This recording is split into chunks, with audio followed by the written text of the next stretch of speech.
அனைவருக்கும் இனிய வணக்கம். நான் உங்கள் வபிதாசன் பேசுகிறேன். இன்னைக்கு நம்ம பார்க்க போற தலைப்பு என்ன பார்த்தீங்கன்னா, தனுசு ராசி அல்லது தனுசு லக்னக்காரங்க வாழ்க்கை துணை ரகசியம் தான் பார்க்க போறோம். நான் சொல்றது தனுசு ராசிக்காரங்களுக்கும் பொருந்தும், தனுசு லக்னக்காரங்களுக்கும் பொருந்தும். நல்லா இந்த வீடியோ கவனிச்சு நல்லா பாருங்க. தனுர்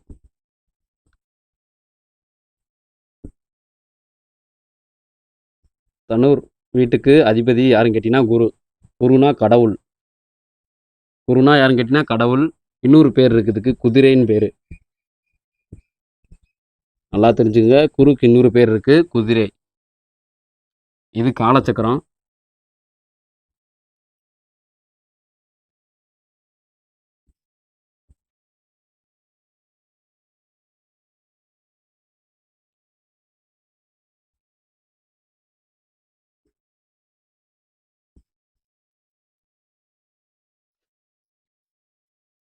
உங்களுக்கு வரக்கூடிய வாழ்க்கை துணை பார்த்தீங்கன்னா யாருன்னு பார்த்தீங்கன்னா, ஒண்ணு இங்க இருக்கிற ஒண்ணு பார்த்தீங்கன்னா, கன்னி ராசி அல்லது லக்னம். 2வது பார்த்தீங்கன்னா, இந்த வீட்டுக்கு அதிபதி யாருன்னு கேட்டீங்கன்னா பூமி. நல்லா தெரிஞ்சுங்க. இந்த வீட்டுக்கு அதிபதி யாருன்னு கேட்டீங்கன்னா பூமி. 2வது மேஷம் ராசி அல்லது லக்னம். இந்த வீட்டுக்கு அதிபதி யாருன்னு கேட்டீங்கன்னா செவ்வாய்.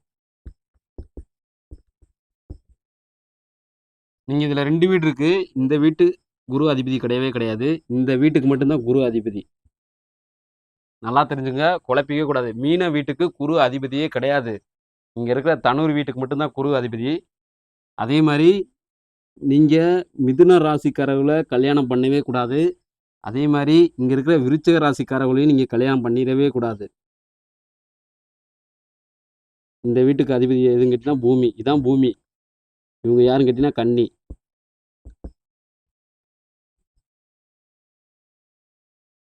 இவங்க யாருன்னு கேட்டீங்கன்னா செவ்வாய்.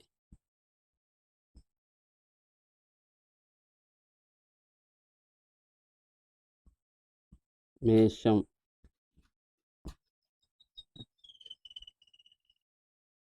இவங்க 2 பேரும் மட்டும்தான் உங்களுக்கு வாழ்க்கை துணையா வரணும். கண்டிப்பா வரணும். இல்லாட்டா உங்க வாழ்க்கையில யாரையோ ஒரு பொண்ண கல்யாணம் பண்ணிட்டு போயிருவீங்க. கொஞ்ச நாள் சந்தோஷமா ஒரு 5 வருஷம் நல்லா இருப்பீங்க. 10 வருஷம் நல்லா இருப்பீங்க. 5 வருஷத்துல மிகப்பெரிய ஒரு சண்டைய போட்டு விட்டுருவீங்க. ஏன்னா, நீங்க மாத்தி கல்யாணம் பண்ணிட்டீங்கன்னா, உங்க வாழ்க்கையில மிகப்பெரிய பிரச்சனைய உண்டு பண்ணி விட்டுரும். இந்த 2 ராசி அல்லது 2 லக்கணத்துக்கு அதாவது தனுசு ராசி அல்லது தனுசு லக்கணத்துல நீங்க பிறந்துட்டீங்கன்னா, இப்ப தனுசு ராசிக்காரர்களா இருந்துட்டீங்கன்னா, நல்லா கவனிச்சுங்க. நீங்க தனுசு ராசிக்காரர்களா இருந்துட்டீங்கன்னா, 1 கன்னி ராசிக்காரவங்கள நீங்க கல்யாணம் பண்ணிக்கணும். இங்க இருக்கிற கன்னி ராசிக்காரவங்கள நீங்க கல்யாணம் பண்ணிக்கிறணும். 2வது மேஷம். நீங்க தனுசு ராசிக்காரர்களா இருந்துட்டா, இங்க இருக்கிற மேஷம் இந்த வீட்டுக்கு அதிபதி யாருன்னு கேட்டீங்கன்னா செவ்வாய். நீங்க மேஷ ராசிக்காரர்கள கல்யாணம் பண்ணிக்கிறலாம். நீங்க தனுசு லக்கணக்காரர்களா இருந்துட்டுனா, இங்க இருக்கிற கன்னி லக்கணக்காரர்கள கல்யாணம் பண்ணிக்கலாம். நல்லா தெரிஞ்சுக்கங்க. நீங்க தனுசு லக்கணமா இருந்துட்டீங்கன்னா, இங்க இருக்கிற கன்னி லக்கணக்காரர்கள கல்யாணம் பண்ணிக்கலாம். தப்பு கிடையாது. அதே மாரி நீங்க தனுசு லக்கணமா இருந்துட்டீங்கன்னா, இங்க இருக்கிற மேச லக்கணத்துக்காரவங்கள, அதாவது செவ்வாய் லக்கணத்துக்காரவங்கள நீங்க கல்யாணம் பண்ணிக்கலாம். இவங்கள நீங்க கல்யாணம் பண்ணிக்கிட்டீங்கன்னா, உங்க வாழ்க்கை முழுக்க எந்த ஒரு அதாவது நீங்க கல்யாணம் முடிச்சதுலருந்து நீங்க சாகும் வரைக்கும் ஒரு வீட்ல இத்தனை ஒரு சண்டை, ஒரு சலசலப்பு எதுவுமே நடக்க வாய்ப்பே கிடையாது.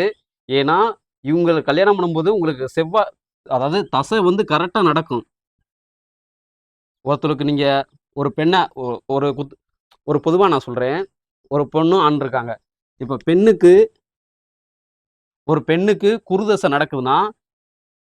பெண்ணுக்கு குருதசை நடக்குதுன்னா நல்லா தெரிஞ்சுங்க. குருதசை. குருதசை நடக்குதுன்னா, அந்த ஆணுக்கு கண்டிப்பா செவ்வாய் தசை நடக்கணும். இல்ல புதன் தசை நடக்கணும். 2ல ஏதாச்சும் ஒரு தசை நடக்கணும். அப்பத்தான் அவங்க இல்லற வாழ்க்கை இனிக்கும். இல்லாட்டா பாவக்கா போல அவங்க இல்லற வாழ்க்கை துவர்க்கும். நல்லா தெரிஞ்சுங்க. தசைய மாத்தி மாத்தி கல்யாணம் பண்ணாலும் மிகப்பெரிய பிரச்சனை வரும். இன்னொன்னு தெரிஞ்சுக்கங்க. உங்களுக்கு யோகத்தின் அதிபதிகளாகவும் இவங்க தான் இருப்பாங்க. நல்லா தெரிஞ்சுங்க. இந்த 2 கிரகம் மட்டும்தான். இந்த 2 கிரகத்துக்கு இன்னொரு பேர் தான் செவ்வாய்க்கு இன்னொரு பேரு மேஷம். பூமிக்கு இன்னொரு பேரு கன்னி. நல்லா தெரிஞ்சுக்கங்க. பூமிக்கு இன்னொரு பேரு கன்னி. நீங்க மாத்தி கல்யாணம் பண்ணிக்கக்கூடாது. தனுசு ராசி அல்லது தனுசு லக்கணத்துல பிறந்தவங்க, மிதுனத்த நீங்க தொடவே கூடாது. எல்லா ஜோதிடர்களும் இங்குள்ள மிதுனத்த சொல்றாங்க. இங்க இருக்கிற செவ்வாய சொல்றாங்க. அப்படின்னா நீங்க எதிர்பார்க்கவே கூடாது. உங்களுக்கு இங்க இருக்கிற செவ்வாயும், இங்க இருக்கிற புதனும் தான் கரெக்ட்டா செட் ஆகும். ஏன்னா, உங்கள்ட்ட இருக்கிற குணத்த சீர்தூக்கி பார்த்து உயர்த்தி பிடிக்கும் எண்ணம் கொண்டவங்க இவங்க 2 பேர் மட்டும்தான். செவ்வாய், புதன் மட்டும்தான். நல்லா தெரிஞ்சுங்க. செவ்வாய், புதன் மட்டும்தான். அதனால தான் சொல்றேன் திரும்ப திரும்ப. இது யாருமே சொல்லாததுதான்.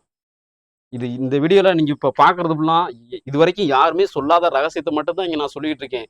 ஏற்கனவே ஒருத்தவங்க சொல்லி வச்சத நான் கண்டிப்பா இங்க சொல்லவே கிடையாது. அதே மாரி நீங்க தனுசு ராசி அல்லது இது தனுசு நீங்க லக்கணத்துல பொறந்துட்டீங்கன்னா, இது ராசிக்காரர்கள் கிடையாது. நீங்க தனுசு லக்கணத்துல பொறந்துட்டீங்கன்னா, உங்களுக்கு புதன் தசையும், செவ்வாய் தசையும் நடக்கும்போது மிகப்பெரிய யோகத்தையும், மிகப்பெரிய செல்வத்தையும் இந்த 2 தசையும் மாத்தி மாத்தி வழங்கும். ஒருத்தருக்கு அதாவது தனுசு லக்கணக்காரர்களுக்கு நல்லா தெரிஞ்சுக்கங்க. தனுசு லக்கணக்காரர்களுக்கு புதன் தசை நடந்துச்சுன்னா, அதன் மூலியமா உங்களுக்கு அறிவின் மூலியமா அல்லது ஞானத்தின் மூலியமா மிகப்பெரிய ஒரு பேரும், மிகப்பெரிய அதாவது நற்பெயரும், அதாவது பூமியில வந்து மக்களிடையே பார்த்தீங்கன்னா, ஒரு கடவுள் அளவுக்கு மிகப்பெரிய நற்பெயரும் உங்களுக்கு கிடைக்கும். நல்லா தெரிஞ்சுங்க. கடவுள் அளவுக்கு மிகப்பெரிய நற்பெயர் கிடைக்கும். அதே மாரி செவ்வாய் தசை நடந்துச்சுன்னா, உங்களுக்கு அதாவது தனுசு லக்கணக்காரர்களுக்கு செவ்வாய் தசை நடந்துச்சுன்னா, ஒரு பில்டிங் கான்ட்ராக்டர் அதாவது ஒரு ஓவியம் வரைதல், அல்ல வீடு கட்டுதல், அந்த மாரி நீங்க ஒரு தொழில நீங்க செய்யும்போது, அந்த மாரி ஒரு தொழில இல்ல இடத்த வாங்கி புரோக்கர் வேலை பார்க்குறது, அந்த மாரி ஒரு தொழில நீங்க செய்யும்போது, அதுல மிகப்பெரிய வெற்றி இந்த செவ்வாய் தசையில உங்களுக்கு கிடைக்கும். அதே மாரி ஒருத்தர போட்டி போட்டு வெல்லணும்னா, நீங்க தனுசு லக்கணக்காரர்களா இருந்துட்டீங்கன்னு வச்சுக்கங்க. நீங்க தனுசு லக்கணக்காரர்களா இருந்துட்டீங்கன்னு வச்சுக்கங்க. ஒருத்தர போட்டி போட்டு நீங்க வெல்லணும்னா, செவ்வாய் தசை நடக்கும்போது நீங்க அவங்கள போட்டி சொல்லி நீங்க ஜெயிக்கணும்னா, கண்டிப்பா அந்த செவ்வாய் தசையில கண்டிப்பா வெற்றி கிடைக்கும் உங்களுக்கு. ஏன்னா, உங்களுக்கு யோகத்தின் அதிபதிகள் 2 பேர் தான். ஒண்ணு பூமி, இன்னொன்னு செவ்வா. ஆனா, இந்த யோகத்திலே மிகப்பெரிய யோகத்த குடுக்கக்கூடியவங்க யாருன்னு கேட்டீங்கன்னா, தனுசு ராசி அல்லது தனுசு லக்கணக்காரர்களுக்கு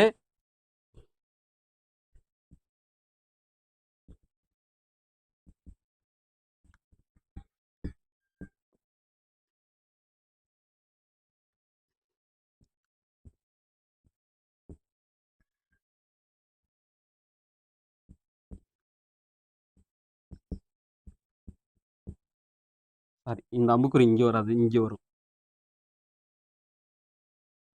இங்க ராசி அல்லது லக்னம். இப்ப ராசி அல்லது தனுசு லக்கணக்காரருக்கு, இங்க இருக்கிற 2 ராசிக்காரர்கள யாரு ரொம்ப புடிக்கும்னா, இங்க இருக்கிற கன்னி ராசிக்காரவங்கள தான் கன்னி லக்கணக்காரவங்கள தான் ரொம்ப பிடிக்கும். ஆனா, செவ்வாய் ராசி அல்லது அதாவது மேஷம். செவ்வாய் அல்லது செவ்வாய் லக்னக்காரர்களுக்கு மேச மேச ராசி அல்லது மேச லக்னமா கொண்டவங்களுக்கு, தனுசு ராசி அல்லது தனுசு லக்னக்காரவங்கள தான் ரொம்ப பிடிக்கும். நல்லா தெரிஞ்சுக்கங்க. ஆனா, இது 2 தசையுமே யோக தசை தான். நல்லா தெரிஞ்சுக்கங்க. இதுல எந்த விதமான குறைச்சலுமே கிடையாது. ஆனா, நீங்க இவங்களோட மாசத்துல பொறந்து வந்திருக்கணும். இல்லாட்டா இந்த மாசத்திலேயே பொறந்திருக்கணும். இல்லாட்டா சூரியனோட மாசத்துல பொறந்திருக்கணும். நல்லா தெரிஞ்சுக்கங்க. 1 நீங்க புதனோட மாசத்துல பொறந்திருக்கணும். புதனுக்கு சொந்த மாசம் எதுன்னு கேட்டீங்கன்னா, வைகாசி மாசம். செவ்வாய் எந்த மாசம் சொந்தம் கேட்டீங்கன்னா, ம் ஆ ஆவணி மாசம் வரும். இது கரெக்ட்டா வராது. இப்போ இருக்கிற கால சூழ்நிலையில. ஆனா, செவ்வாய்க்கு அதிபதி யாருன்னு கேட்டீங்கன்னா, ஆ ஆவணி மாசம் தான் வரும். ஆனா, குருக்கு உகந்த மாசம் கேட்டீங்கன்னா, மார்கழி மாசம். குருவுடைய மாசம் மார்கழி மாசம். நீங்க இந்த மாசத்துல பொறக்கணும். ஒண்ணு மார்கழி மாசத்துல பொறந்திருக்கணும். இல்லாட்டா வைகாசி மாசத்துல பொறந்திருக்கணும். இல்லாட்டா ஆவணி மாசத்துல பொறந்திருக்கணும். இந்த மாசத்துல நீங்க பொறந்துட்டு, நீங்க தனுசு லக்கணக்காரர்களா இருந்துட்டீங்கன்னா, நல்லா கேட்டுங்க. தனுசு லக்கணக்காரர்களா இருந்துட்டீங்கன்னா, உங்களுக்கு மிகப்பெரிய அதாவது நீங்க செய்யற தொழில்லருந்து மிகப்பெரிய ஒரு முன்னேற்றம் கிடைக்கும். மிகப்பெரிய ஒரு வெற்றி கிடைக்கும். இந்த 2 தசை நடக்கும்போதும். ஆனா, நீங்க செய்யற வேலைய பொறுத்து, இவங்க அதாவது புதனோட காரகத்துவ ரீதியா நீங்க அந்த செயல செய்யும்போது மிகப்பெரிய வெற்றி கிடைக்கும். செவ்வாய் காரகத்துவ ரீதியா நீங்க அந்த செயல செய்யும்போது மிகப்பெரிய வெற்றி கிடைக்கும். இப்போ ஒருத்தவங்க தனுசு மோஸ்ட்லி 90% பேரு மோஸ்ட்லி 90% தனுசு ராசி அல்லது தனுசு லக்கணக்காரங்க இங்க இருக்கிற செவ்வாயைத்தான் கல்யாணம் பண்ண முடியும். இவங்க பணக்கார வீட்ல பொறந்திருப்பாங்க. ஆனா, கண்டிப்பா யோகம் இருக்காது. ஆனா, இங்க இருக்கிற புதன கல்யாணம் பண்றவங்க இங்க இருக்கிற புதன கல்யாணம் பண்றவங்க 10% பேர் தான் இருப்பாங்க. நல்லா தெரிஞ்சுங்க. 10% பேர் தான். தனுசு ராசி அல்லது தனுசு லக்கணக்காரங்க 90% பேரு மேசத்த தான் கல்யாணம் பண்ணுவாங்க.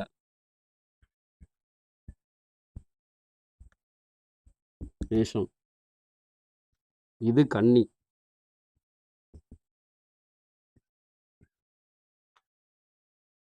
இது கன்னி. கன்னி வீட்டுக்கு அதிபதி புதன்.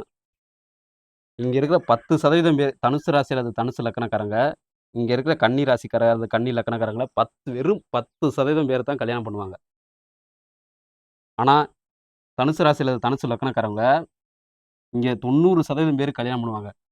ஏன்னா, நீங்க தனுசு ராசி அல்லது தனுசு லக்கணக்காரத்துல பிறந்துட்டீங்கன்னா, யோகத்துல இருந்தா மட்டும் தான் நீங்க கன்னி ராசி அல்லது கன்னி லக்கணக்காரங்கள கல்யாணம் பண்ணணும்.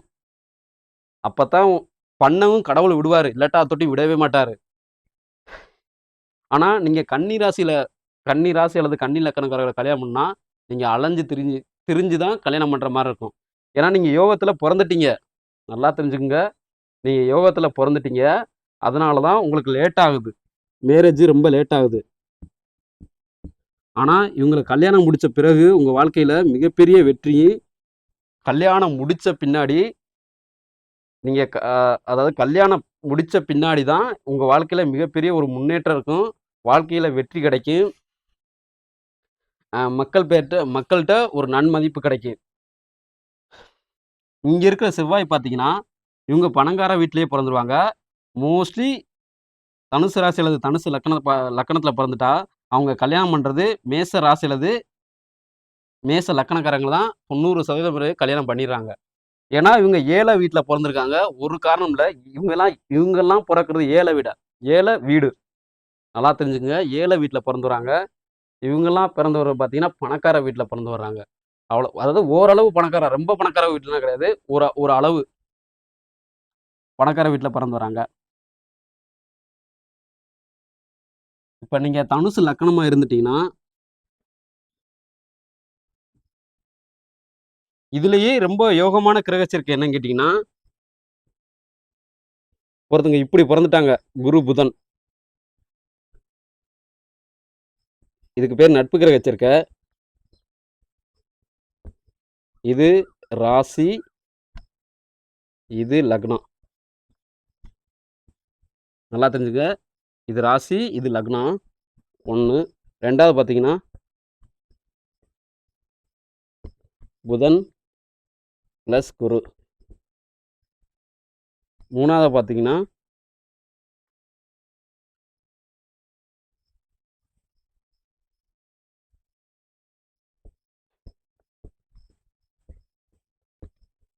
செவ்வாய் பிளஸ் குரு. 4வது பார்த்தீங்கன்னா, குரு பிளஸ் செவ்வாய்.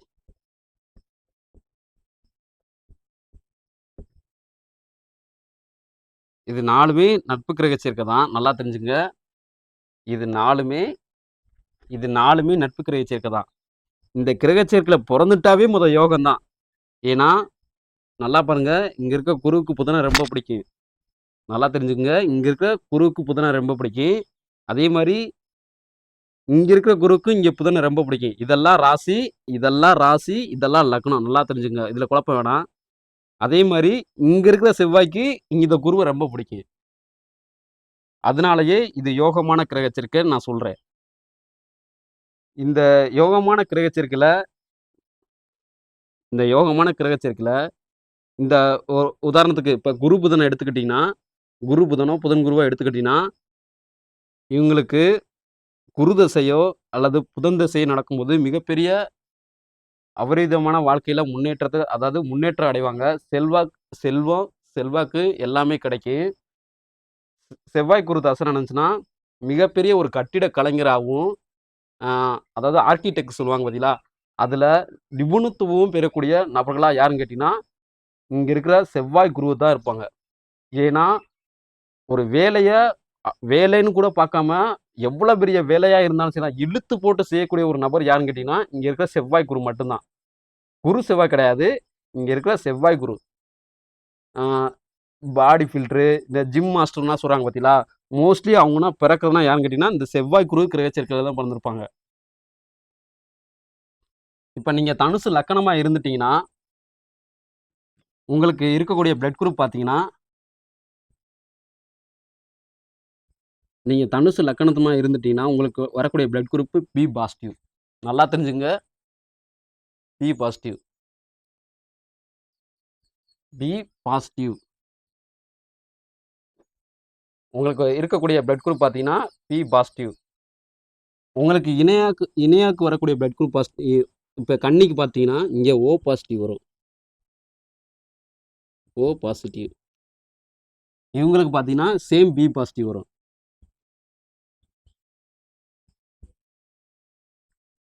ஆனா பிளட் குரூப் வந்து நல்லா தெரிஞ்சுங்க, இங்க நெகட்டிவ் வரலாம். இங்க இருக்கிற ஓ வந்து பாம்பே ஓவாவும் இருக்கலாம். நல்லா தெரிஞ்சுக்கங்க. இங்க இருக்கிற ஓ பிளட் குரூப் பாம்பே ஓவா இருக்கலாம். இது பி பாசிட்டிவ். இதுல நமக்கு எந்த சந்தேகமும் வேணாம். சரிங்களா? நீங்க பி பாசிட்டிவ் பிளட் குரூப் பொறந்துட்டீங்கன்னா இன்னொருத்தவங்களும் இருக்கும். மோஸ்ட்லி பி பாசிட்டிவ் நீங்க வந்து தனுசு லக்கணக்காரங்கள எல்லாத்துக்குமே பி பாசிட்டிவ் தான் இருக்கும். நீங்க தனுசு ராசி அல்லது தனுசு லக்கணத்துல பொறந்துட்டாவே உங்களுக்கு பிளட் குரூப் பார்த்தீங்கன்னா, தனுசு ராசிக்காரர்கள் கிடையாது. இது லக்னக்காரர்களுக்கு தான் கரெக்ட்டா பொருந்தும். நல்லா தெரிஞ்சுங்க. அதே மாரி இது ராசிக்காரர்களுக்கு வராது. நீங்க லக்னத்துல பொறந்தா மட்டும் தான் இந்த ஓ பாசிட்டிவ் வரும். அதே மாரி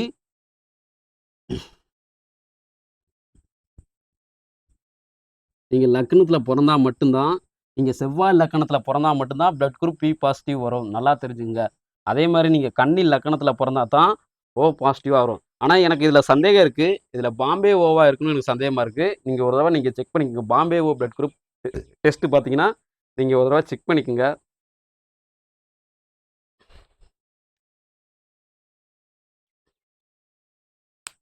இதுபோல பல அருமையான தகவல நீங்க தெரிஞ்சுக்கணும்னு ஆசைப்பட்டீங்கன்னா, நம்மளோட புதன்குரு ஆஸ்ட்ராசன்ல நீங்க சப்ஸ்கிரைப் பண்ணி வச்சுக்கங்க. பாய்.